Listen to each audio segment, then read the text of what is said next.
Good evening students. कल अपने last topic discussion जो किया था उसमें था ह्यूमन ईयर। और ह्यूमन ईयर की बात करें तो आप लोगों ने ह्यूमन ईयर के 3 पार्ट्स किए थे, external ear, middle ear and internal ear. बेटा उस इंटरनल ईयर में आप लोगों ने ईयर का जो फंक्शन, सेकेंडरी फंक्शन मतलब हीयरिंग से रिलेटेड पार्ट था उसका डिस्कशन कर लिया था। बट रिमेनिंग पार्ट की बॉडी बैलेंसिंग का कार्य जो है, फंक्शन जो है वो कैसे करता है इंटरनल ईयर, उसका डिटेल आप लोगों ने नहीं किया था। तो इस ईयर में बात करें आप लोग इंटरनल ईयर की, 3rd नंबर का जो था इंटरनल ईयर, इस इंटरनल ईयर को बेटा ह्यूमन के 2 पार्ट्स में डिवाइड आप लोग करते हैं। एक पार्ट है इसका बोनी लेबिरिंथ, यानी इसी इंटरनल ईयर को आप लेबिरिंथ भी बोल सकते हैं, लेबिरिंथ। तो एक तो हुआ इसका बोनी लेबिरिंथ और सेकंड जो हुआ बेटा वो हुआ मेम्ब्रेनस लेबिरिंथ।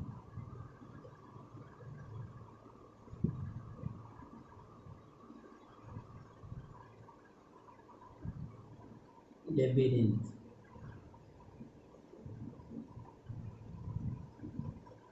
इसमें से बात करें आप लोग तो आपने इस बोनी लेबिरिंथ की बात करें तो ये आपके टेम्पोरल बोन जो थी, टेम्पोरल बोन की केविटी जो है वो एक टाइप से इस इंटरनल ईयर के चारों तरफ, यानी आप यूँ मान लें कि ये पूरा का पूरा मैंने इंटरनल ईयर का डायग्राम ड्रॉ कर रखा है। इस इंटरनल ईयर के बाहर की तरफ इस टाइप से बोन जो है उसका एक केज मिलता है, एक पिंजरा मिलता है। और इस बोन जो है, इस बोन का नेम है आपके टेम्पोरल बोन, टेम्पोरल बोन। और इसी टेम्पोरल बोन के अंदर वाली साइड की जो कैविटी है जिसको आप टेम्पोरल कैविटी बोल सकते हैं। और इसी टेम्पोरल कैविटी में बेटा जो लिक्विड होता है उसको आप बोलते हैं पेरीलिम्फ। और इसी पेरीलिम्फ के अंदर आपके प्रेजेंट होता है membranes labyrinth. Means internal ear जो है वो मेम्ब्रेनस लेबिरिंथ जो है वो बोन से कवर्ड कैविटी में प्रेजेंट होता है। इसीलिए आप लोग इसको बोलते हैं कि मेम्ब्रेनस बोन जो लेबिरिंथ है which is covered by bony labyrinth. और मेम्ब्रेनस और बोनी लेबिरिंथ को, ये डायग्राम जो ड्रॉ कर रखा है बेटा ये पूरा का पूरा मेम्ब्रेनस लेबिरिंथ का है। मेम्ब्रेनस को और इस बोनी लेबिरिंथ को कनेक्ट करने का काम जो करेगा बेटा वो आपका कौन करेगा, पेरिलिम्फ करेगा। तो आप इसमें लिख सकते हैं कि it connects membranous with bony labyrinth, यानी दोनों लेबिरिंथ को कनेक्ट करने का काम जो है वो कौन करता है बेटा, आपका ये पेरिलिम्फ जो है वो दोनों को कनेक्ट करने का काम करेगा।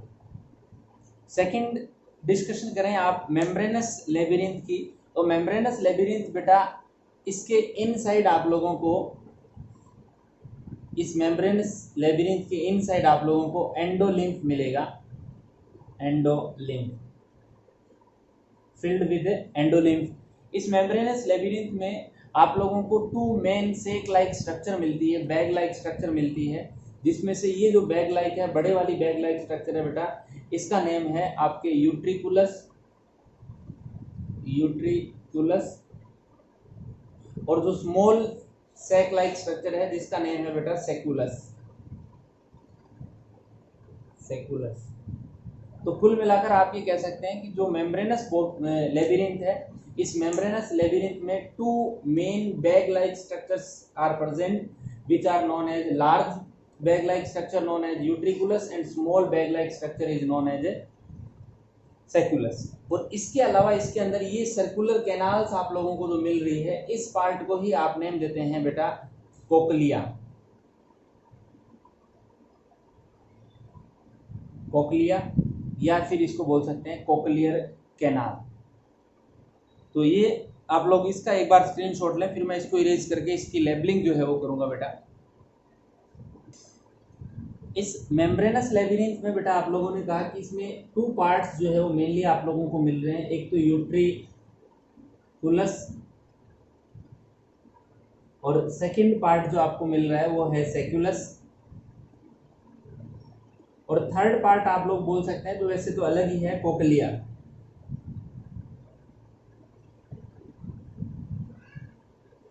तो कुल मिलाकर ये पूरा का पूरा मेम्ब्रेनस लेबिरिंथ जो है वो ही as a internal ear behave करता है। वैसे देखा जाए तो बोनी लेबिरिंथ तो सिर्फ इसका क्या है बेटा, केज है।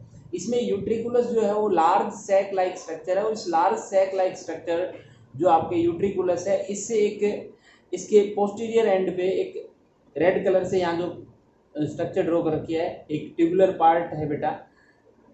इस ट्यूबुलर पार्ट को आप लोग नेम देते हैं क्रस कम्यून। इसी क्रस कम्यून से 2 सेमी सर्कुलर कैनाल्स निकलती है बेटा। इसी क्रस कम्यून से 2 सेमी सर्कुलर कैनाल है, जिसमें से ये जो कैनाल है, इस कैनाल का आप नेम दे सकते हैं superior semi circular canal.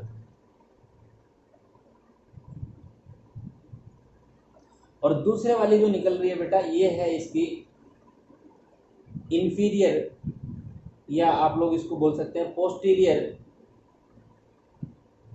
Posterior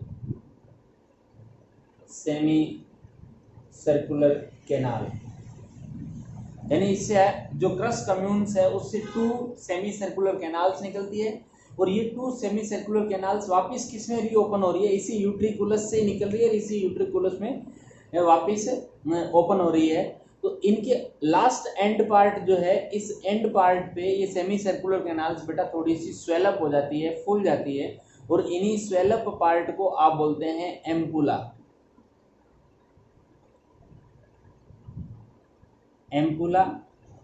अब बेटा ये एम्पुला तो है सुपीरियर सेमी सर्कुलर कैनाल का, ampulla of superior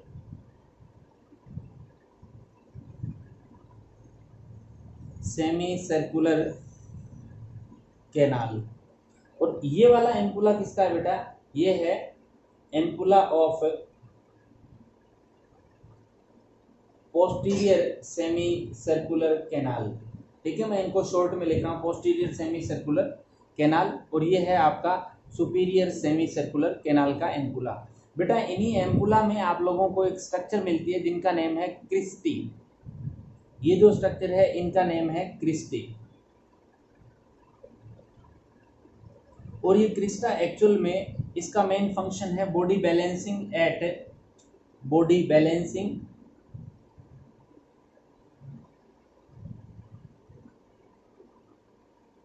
eight movement.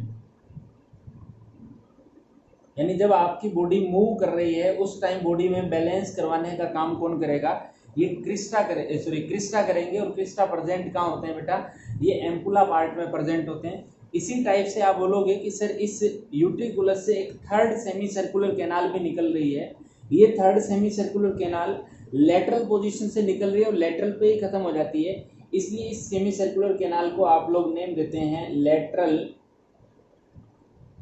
Lateral semi circular canal. और बेटा इस लेटरल सेमी सर्कुलर कैनाल का भी ये एम्पुला पार्ट है, जिसको आप बोल सकते हैं ampulla of lateral semi circular canal. इस लेटरल सेमी सर्कुलर कैनाल को आप लोग बेटा हॉरिजॉन्टल सेमी सर्कुलर कैनाल भी आप लोग नेम दे सकते हैं। तो आप डायरेक्टली ये कहेंगे जो यूट्रिकुलस पार्ट है, जो बैग सैक लाइक स्ट्रक्चर है, उस सैक लाइक स्ट्रक्चर से 3 सेमी सर्कुलर कैनाल से राइज होती है। उन 3 सेमी सर्कुलर कैनाल्स में आपकी फर्स्ट जो कैनाल है जिसका नेम आप लोगों ने लिखा कि sir superior semi circular canal, second आप बोल सकते हैं posterior semi circular canal, and third को आप बोल सकते हैं हॉरिजॉन्टल और lateral semi circular canal. In each canals के जो एंड पार्ट है उनके ऊपर आप लोगों को एम्पुला मिलेगा, और उसी एम्पुला के अंदर आप लोगों को क्या मिलेगी बेटा, क्रिस्टी मिलेगी। और क्रिस्टी का मेन फंक्शन है बॉडी बैलेंसिंग एट मूवमेंट, यानी मोशन के टाइम में, मूवमेंट के टाइम में आपकी बॉडी को बैलेंस करने का काम कौन करेगी, आपके ये क्रिस्टा करेगा, which are present in the ampulla of semi circular canals. फिर ये कह रहा है कि जो यूट्रिकुलस है वो सेक्युलस से अटैच होता है, और इनको अटैच करने वाली, इनको अटैच जोड़ने वाली जो स्ट्रक्चर है उस जोड़ने वाली स्ट्रक्चर को आप लोग बोलते हैं सेक्युलो-यूट्रिकुलर डक्ट। सेक्युलो-यूट्रिकुलर डक्ट। बेटा ये सेक्युलो-यूट्रिकुलर डक्ट है, इस सेक्युलो-यूट्रिकुलर डक्ट में ही एक अदर डक्ट भी आके ओपन हो रही है, और उस अदर डक्ट जो है वो आती है आपको एंडोलिम्फेटिक सैक से। इस एंडोलिम्फेटिक सैक से जो डक्ट आके ओपन हो रही है बेटा, इसी डक्ट को आप नेम दे सकते हैं एंडोलिम्फेटिक डक्ट। यानी एंडोलिम्फेटिक सैक होता है ब्रेन के पोस्टीरियर पार्ट में प्रेजेंट है, और इससे जो डक्ट आती है उसको बोल सकते हैं आप लोग एंडोलिम्फेटिक डक्ट। और इस डक्ट के थ्रू ये कनेक्ट होती है आप लोगों को सेक्युलो-यूट्रिकुलस डक्ट के साथ। फिर ये कह रहा है कि सेक्युलस जो पार्ट है उस सेक्युलस पार्ट एंड मैक्युला पार्ट के सॉरी आपके यूट्रिकुलस पार्ट में ये आपको कुछ स्ट्रक्चर्स दिख रही है बेटा। इन्हीं स्ट्रक्चर्स को आप लोग कोलेक्टिवली नेम दे रहे हैं मैक्युला। क्या नेम दे रहे हैं? मैक्युली। और ये मैक्युला जो है इनका मेन फंक्शन बेटा मैं यही लिख देता हूँ, body balancing at static conditions. यानी जब आपकी बॉडी मूवमेंट नहीं कर रही, आप रुके हुए हो किसी प्लेस पे, तो ऐसी सिचुएशन में आपकी बॉडी को बैलेंस करने का काम कौन करेगा? आपको मैक्यूली करेगा, which is present in utriculus and सेक्युलस।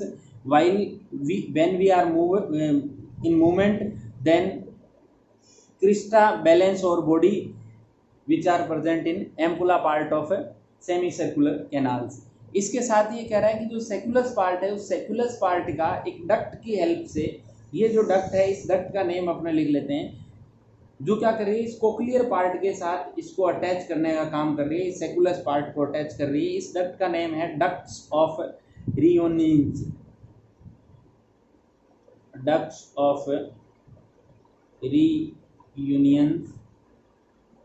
ये दोनों क्या कर रही है बेटा? ये डक्ट इस कोक्लियर पार्ट को, ये है कोक्लियर कैनाल,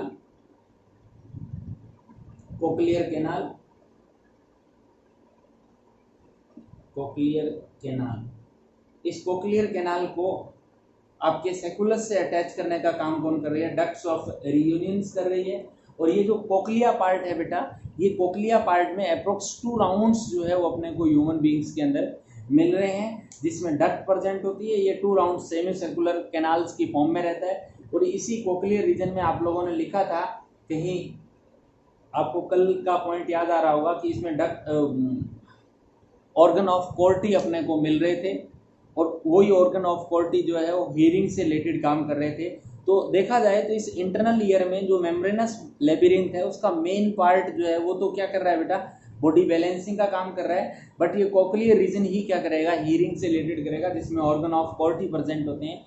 इस कोक्लियर रीजन का डायग्राम आप लोगों ने कल डिस्कशन कर लिया था। एक बार बेटा आप इसका स्क्रीनशॉट लें आराम से।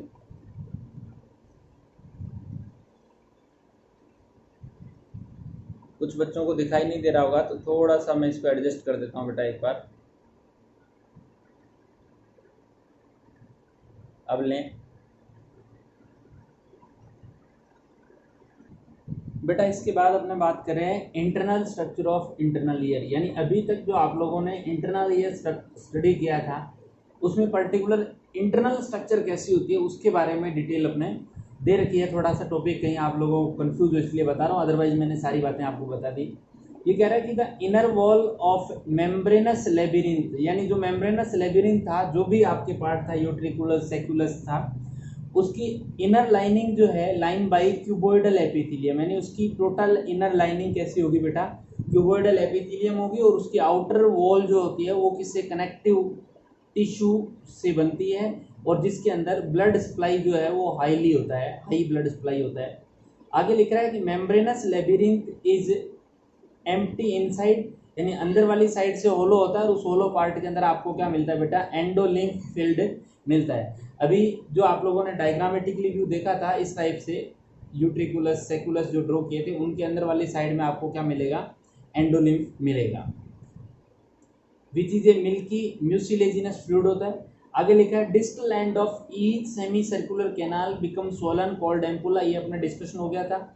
इन this ampulla internal cuboidal epithelium forms a ridges like projection called acoustic ridges, यानी जो आप लोगों का एम्पुला पार्ट था उस एम्पुला पार्ट की इंटरनल जो क्यूबोइडल एपिथेलियम थी, वो क्यूबोइडल एपिथेलियम क्या करती है बेटा, एक रिड्स लाइक, एक उभार लाइक स्ट्रक्चर, जैसे मैं यूं कहूँ कि ये एम्पुला पोर्शन था, इस टाइप से ये एम्पुला पार्ट था।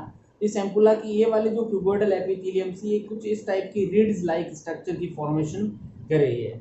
These ridges are known as acoustic ridges. Small immovable microvilli are found at the free end of sensory cell of acoustic ridges, यानी इसी के अंदर आप लोगों को जो सेल्स मिल रही है वो सेंसरी सेल है, और इनके फ्री एंड पे आप लोगों को क्या मिलती है, माइक्रोविलाई मिलती है। These microvilli are numerous in number. These are called stereocilia. Along with these, there are found single movable cilium called kinocilium. यानी जो स्टीरियोसीलिया है वो नॉन मूवेबल होते हैं, बट इसमें सिंगल ऐसे सीलिया भी मिलेंगे जो मूवमेंट करने वाले, जिनको काइनोसीलिया बोलते हैं। और इसके अलावा जो एम्पुला पार्ट है इसके अंदर आप लोगों को कैल्शियम कार्बोनेट से बने हुए कोई रिड्स या कोई स्ट्रक्चर पार्टिकल जो है वो अपने को नहीं मिलते, और उन्हीं कैल्शियम कार्बोनेट वाले पार्टिकल्स को आप लोग जनरली क्या बोलते हैं, ओटोकोनिया बोलते हैं। तो एम्पुला रीजन के अंदर आपको ओटोकोनिया नहीं मिलता, बट मैक्यूला रीजन के अंदर आपको ओटोकोनिया मिलता है। तो आगे इसने लिखा है otoconia are absent in crista of ampulla. All the microvilli of ridges are bind together like a bag and form cupula. Cupula की फॉर्मेशन करती है सारी की सारी माइक्रोविलाई आपस में अटैच होकर। दूसरा पॉइंट ये कह रहा है कि one structure each is present in utriculus and one in sacculus, और जो यूट्रिकुलस सेकुलस में मिल रहा था उनको क्या नेम दे रहे थे बेटा, मैक्यूला बोल रहे थे। ये देखा जाए तो ये एक्चुअल में क्रिस्टा की बात कर रहा है, और ये कौन सा पार्ट हो गया, macula. Numerous calcium carbonate particles are found in endolymph of these called otoconia. अभी मैं आपको बात बता ही रहा था कि ओटोकोनिया क्या होता है। तो ओटोकोनिया एक्चुअल में जो आपके यूट्रिकुलस एंड सेकुलस का एंडोलिम्फ है उसके अंदर आप लोगों को स्मॉल कैल्शियम कार्बोनेट के पार्टिकल्स मिलते हैं। उन्हीं पार्टिकल्स को आप जनरली क्या नेम दे रहे हैं, आप उनको ओटोकोनिया नेम दे रहे हैं। बेटा बात करते हैं आप लोग उस मैक्यूली रीजन की, यानी जो आपके यूट्रिकुलस एंड सेकुला पार्ट है उस सेकुला में मैक्यूली मिल रही है, उस मैक्यूली की स्ट्रक्चर कैसी होती है। तो ये देखो, ये लाइनिंग जो आप लोगों को दिख रही होगी, इस लाइनिंग में ये इनर साइड की क्यूबोइडल एपिथेलियम है और आउटसाइड इनके कनेक्टिव टिश्यू प्रेजेंट है। ये इनर साइड की क्यूबोइडल एपिथेलियम है, ये मैक्यूली रीजन के अंदर क्या होती है बेटा, स्वेल अप हो जाती है, थोड़ी सी अंदर की तरफ एक रीड्स लाइक स्ट्रक्चर की फॉर्म में फूल जाती है। और इसी रीड्स लाइक स्ट्रक्चर में आप लोगों को स्पेसिफिक सेल्स मिलती है जिनको आप लोग बोलते हैं हेयर सेल्स या फिर सेंसरी सेल्स। ये कौन सी है, सेंसरी सेल्स है बेटा। और इन्हीं सेंसरी सेल्स और हेयर सेल्स के बीच बीच में आप लोगों को कुछ अदर सेल्स मिलती है जिनको आप बोलते हैं सपोर्टिंग सेल्स। इन्हीं हेयर सेल्स के अपर साइड में आप लोगों को क्या मिलते हैं, वैसे स्टीरियोसीलिया मिलते हैं, स्टीरियोसीलिया, बट इनमें कुछ सीलिया ऐसे होते हैं जो मूवेबल होते हैं जिनको बोलते हैं काइनोसीलिया। और इन्हीं स्ट्रक्चर्स को कलेक्टिव एक सैक लाइक स्ट्रक्चर जो है वो कवर करके रख रही है जिसको कुपुलस बोलते हैं। और इसी सैक लाइक स्ट्रक्चर के अंदर आप लोगों को कैल्शियम कार्बोनेट के ये छोटे छोटे पार्टिकल्स आप लोगों को दिख रहे होंगे जिनको आप लोग नेम दे रहे हैं ओटोकोनिया। तो ये स्ट्रक्चर है किसकी, ये मैक्यूली की है बेटा, क्योंकि ओटोकोनिया सिर्फ किस में मिलता है, मैक्यूली में मिलता है, जबकि क्रिस्टा वाले रीजन के अंदर ऐसी कोई स्ट्रक्चर अपने को नहीं मिलती। इस मैक्यूली रीजन का एक बार आप स्क्रीनशॉट जो है वो आप लें ताकि अपने को पता लगे कि क्या स्ट्रक्चर होती है। और फिर इन्हीं हेयर सेल्स या जो सेंसरी सेल्स होती है, क्योंकि जैसे ही क्या होता है कि मैक्यूली जो है उसके ऊपर प्रेशर पड़ता है, इन्हीं सीलिया के ऊपर मूवमेंट का प्रेशर पड़ता है, तो ये सेंसरी सेल क्या करेगी, उसी मैसेज को फॉरवर्ड कर देती है dendrites of cells in the vestibular ganglion, यानी इसके नीचे वाला जो गैंग्लियन है वेस्टिबुलर गैंग्लियन, उसकी डेंड्राइट्स को सप्लाई कर देती है। और ये डेंड्राइट्स जो है वो एक्चुअल में आपकी ऑडिटरी नर्व जो है, ऑडिटरी नर्व कितने नंबर थी, आपने कहा सर 8th नंबर की क्रेनियल नर्व थी, उसी की ब्रांच होती है ये, और उन्हीं ब्रांच को ये सप्लाई कर देता है ताकि ये बॉडी बैलेंसिंग में भी काम कर सके। इसी टाइप से सेकंड पार्ट आप क्रिस्टा की बात करें, यानी जो एम्पुला रीजन आपने इस टाइप से डिस्कशन किया था, उस एम्पुला में आप लोगों को जो स्ट्रक्चर स्वेलअप स्ट्रक्चर मिल रही थी, एक डार्क स्ट्रक्चर ड्रॉ की थी मैंने, जिसको आप लोगों ने नेम दिया था क्रिस्टा। तो उस क्रिस्टा में भी सेम टू सेम, क्योंकि एम्पुला की इनर वॉल जो है वही क्यूबोइडल एपिथेलियम है बेटा, और इसी क्यूबोइडल एपिथेलियम की कुछ स्वेलअप पार्ट है जिसके अंदर आप लोगों को सेंसरी सेल्स मिलती है। सेंसरी के बीच बीच में आप लोगों को क्या मिल रही है, सपोर्टिंग सेल, और इन्हीं सेंसरी सेल्स को आप लोगों ने नेम दे दिया हेयर सेल्स या फिर हेयर सेल्स। और इन्हीं के अंदर हेयर सेल से हेयर का ग्रुप निकलता है जिसको हेयर ट्रफ बोलते हैं, और जिलेटिनेस सब्सटेंस से ये भी कवर्ड रहते हैं, बट इनके अंदर कहीं भी आप लोगों को ऑटोकोनिया जो है वो नहीं मिलता। और इनसे भी वही 8th नंबर क्रेनियल नर्व की ब्रांच जो है वो इसमें आएगी, और ये नर्व फाइबर्स जो है वो 8th नंबर क्रेनियल नर्व के पास मैसेज को लेके जाएंगे। और ये क्रिस्टा जो है वो एक्चुअल में बॉडी जब मूवमेंट कर रही है उस टाइम बॉडी बैलेंसिंग का काम कौन करेंगे, हेयर सेल्स मैसेज, उस मोशन का मैसेज जो है वो इन हेयर सेल्स को देगा, और हेयर सेल्स इनको मैसेज देगी बेटा नर्व फाइबर्स को और 8th नंबर क्रेनियल नर्व को। और यदि ये कंडीशन देखा जाए तो ये जनरली कब काम करेगा, ये जब आपकी बॉडी स्टैटिक कंडीशन में थी, नॉन डायनेमिक कंडीशन में जब आप लोग थे, तो ऐसी कंडीशन में मैक्यूला जो वर्क करने वाला था। तो दोनों मैक्यूला एंड सेक्युलस का इंटरनल स्ट्रक्चर का आप लोग स्क्रीनशॉट लें। अब वैसे अपने को जरूरत नहीं है, अपने जो पार्ट मैंने आप लोगों को ऑलरेडी बता दिया वही डिस्कशन करने हैं। इसके बाद फाइनल टॉपिक बचा हुआ है बेटा वर्किंग ऑफ ईयर। और वर्किंग ऑफ ईयर वैसे मैंने आप लोगों को पढ़ाते समय साथ साथ बता दी, बट फिर भी एक बार रीडिंग जरूर करें। Ear are statoacoustic organ of body, thus these help the body to hear and balancing the body. यानी ईयर के दो फंक्शन आप लोगों ने डिस्कशन किए, एक तो बॉडी बैलेंसिंग का और दूसरा आप लोगों का हियरिंग का। इक्विलिब्रियम यानी बॉडी बैलेंसिंग कैसे करेगा, the first and basic function of ear is the maintenance body balance of body. This act is done by utriculus, sacculus and 3 semi circular canals. देखो बॉडी बैलेंसिंग का काम कौन कर रहा था बेटा, यूट्रिकुलस कर रहा था या सेकुलस कर रहा था, या फिर वो 3 सेमी सर्कुलर कैनाल्स के लास्ट में आप लोगों ने एम्पुला पार्ट डिस्कशन किया था वो कंप्लीट कर रहा था।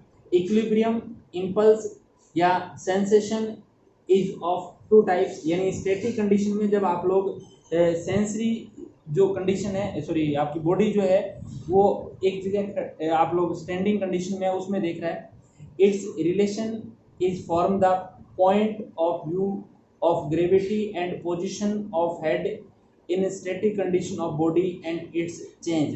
यानी जब आप लोग ग्रेविटी के अंदर आपकी हेड की पोजीशन जो है उसको चेक करके ये बॉडी बैलेंसिंग का काम जो है वो स्टैटिक बैलेंसिंग कहलाता है। This the sense of these changes are produced and carried mainly by utriculus, sacculus and their sensory. Means static condition में बॉडी बैलेंसिंग का काम जो है वो कौन कर रहा है आपका, या तो यूट्रिकुलस करेगा या सेकुलस करेगा, और जिनके अंदर मैक्यूली जो है वो सेंसरी बॉडी है वो ऐसा वर्क करने वाली है। बेटा एक्चुअल में होता क्या है कि मैक्यूली जो पार्ट है उस मैक्यूला रीजन में आप लोगों ने डिस्कशन किया था कि जो इनकी कवरिंग थी उसके अंदर आप लोगों को कैल्शियम कार्बोनेट जो था CaCO3 जो था उससे रिलेटेड जो आपका ऑटोकोनिया या फिर इसी को आप लोग बोल सकते हैं ईयर डस्ट भी बोल सकते हैं, ये प्रेजेंट थी। और जब आप एक जगह स्टैंडिंग कंडीशन में हो, एक ही जगह खड़े हो, तो आप हेड की पोजीशन को या तो डाउन करोगे या अप करोगे, मतलब अकॉर्डिंग टू ग्रेविटेशन जब वर्क करोगे। तो ये जो ईयर डस्ट है ये क्या करेगी, आपके सेंसरी सेल्स को स्टिमुलेट करेगी। Sensory hairs of ridges are sensitized by otoconia, otolith या फिर ear dust. These sensation or impulse are carried to brain by auditory nerve. After this, message of appropriate reaction are sent through motor fiber to the skeletal muscles of the body, और आप उस आपके head की position जो है उसको maintain कर सकते हो। उसके अलावा डायनेमिक कंडीशन की बात करें तो डायनेमिक कंडीशन में आपने एक ही सिचुएशन देखी थी कि डायनेमिक कंडीशन में आप लोगों का जो एम्पुला पार्ट था उसमें प्रेजेंट क्रिस्टा वर्क कर रहे थे। तो it is the action of maintain balance of body during movement. This act is done by sensory ridges of ampulla, कौन से में, एम्पुला पार्ट में of semi circular canal. At the time of motion यानी movement the endolymph of ampulla produced wave in it, cupula of ampulla are affected by these waves and sensory cells.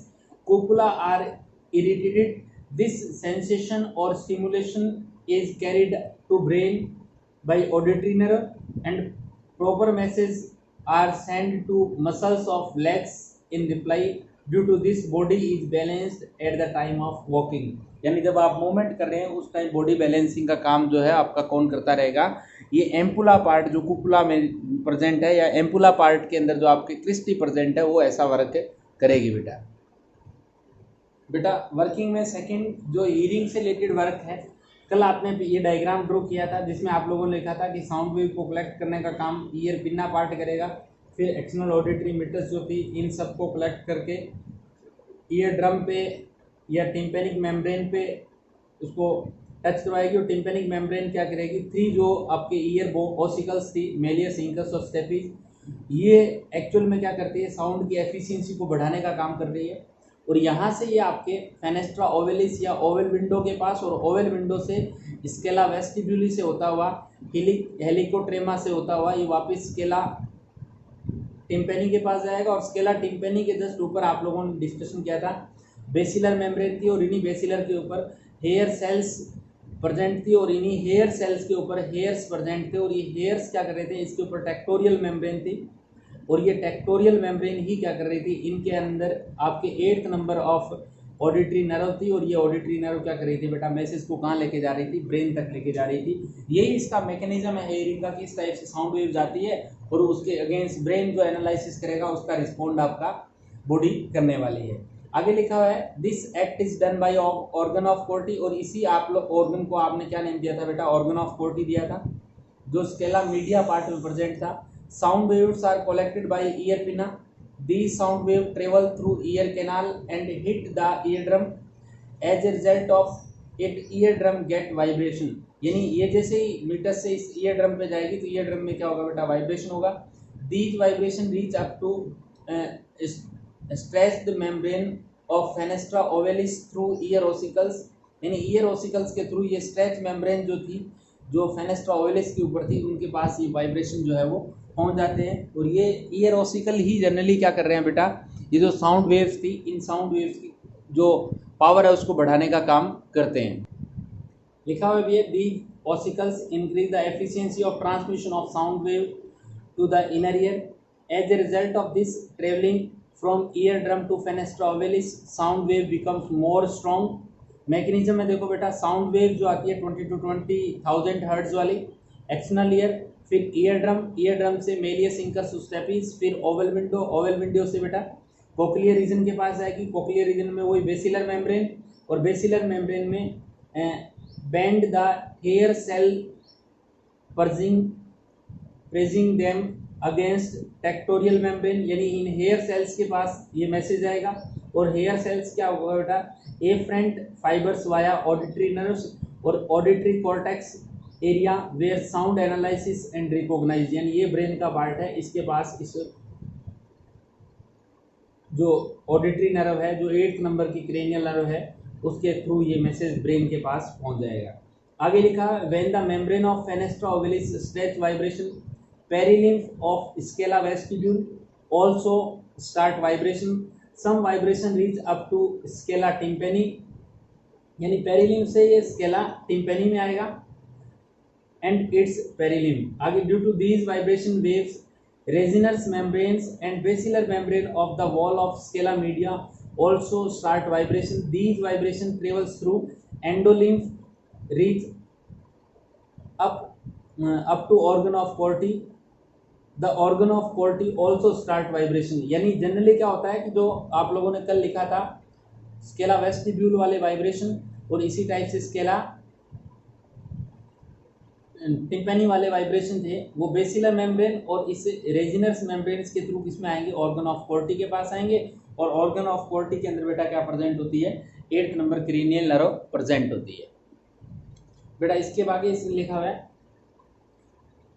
Eight this place sensory hair of sensory cells of organ of Corti hit by the tectorial membrane, now stimulus of hearing takes place, cochlear nerve carries the this impulse to brain through auditory nerve, appropriate messages are sent to receptor organ by the brain accordingly, vibrations or waves produced by cochlea travels through perilymph, reach up to membrane stretched at fenestra rotundus and are destroyed। यानी जो vibration थे वो धीरे धीरे rotundus के पास आएंगे, destroy हो जाएंगे। आगे इसने लिखा है some sound waves are also destroyed when coming from helicotrema, यानी जो वेस्टिब्यूल और उनको जोड़ने वाला पार्ट था उसके थ्रू जो वाइब्रेशन आएंगे वो भी क्या हो जाते हैं बेटा, डिस्ट्रॉय हो जाते हैं। इस टाइप से आप बोल सकते हैं कि अपना ईयर जो है वो हियरिंग का वर्क कर रहा है और बॉडी बैलेंसिंग का वर्क कर रहा है। प्राइमरी फंक्शन बॉडी बैलेंसिंग और सेकेंडरी फंक्शन क्या है, हियरिंग का है। तो इसी के साथ अपना ये जो एनिमल फिजियोलॉजी का पोर्शन था वो कंप्लीट हो गया बेटा। नेक्स्ट जो क्लास रहेगी उसमें अपना डिस्कशन करेंगे प्लांट मॉर्फोलॉजी का। तो आज के लिए इतना ही, थैंक यू।